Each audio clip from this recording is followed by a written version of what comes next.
তরিতাই যে গয়নাগুলো চুরি করেছে সেটা জানতে পেরে গেল সুধা। ইন্দ্রজিৎ বসু মল্লিক সুধার বাড়ির লোককে কোর্টের নোটিশ ধরিয়ে দেয়। তাদের 15 দিনের সময় দেওয়া হয়। ওই 15 দিনের মধ্যে যদি 30 লক্ষ টাকা যদি তারা ফেরত দিতে না পারে তাহলে সবাইকে জেলে যেতে হবে। শুধু তাই নয়, তরিতা এটাও জানিয়ে দেয় যে সুধাকে তারা বসু মল্লিক বাড়ি থেকে তাড়িয়ে দিয়েছে। এটা শুনেই চমকে যায় সুধার মা।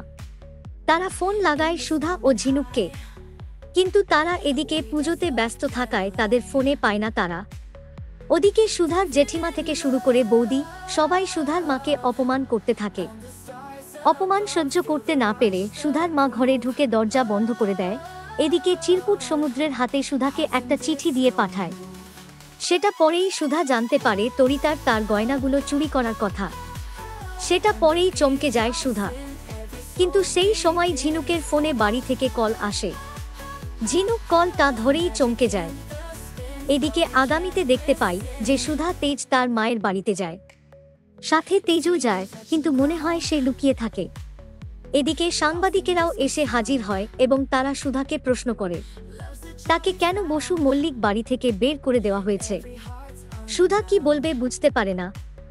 সো কি মনে হয় তাহলে এবার তেজি কি সামনে এসে সব সত্যিটা বলবে? আর হ্যাঁ, সাংবাদিকদেরই বা কে বলল এই সমস্ত কথা? তোমাদের কি মনে হচ্ছে অবশ্যই জানিও কমেন্ট করে। দেখুন শুভ বিবাহ প্রতিদিন রাত 9টায় শুধুমাত্র স্টার জলসায়। এইরকম সমস্ত আপডেট সবার আগে পেতে অবশ্যই আমাদের চ্যানেলটি সাবস্ক্রাইব করে নিও।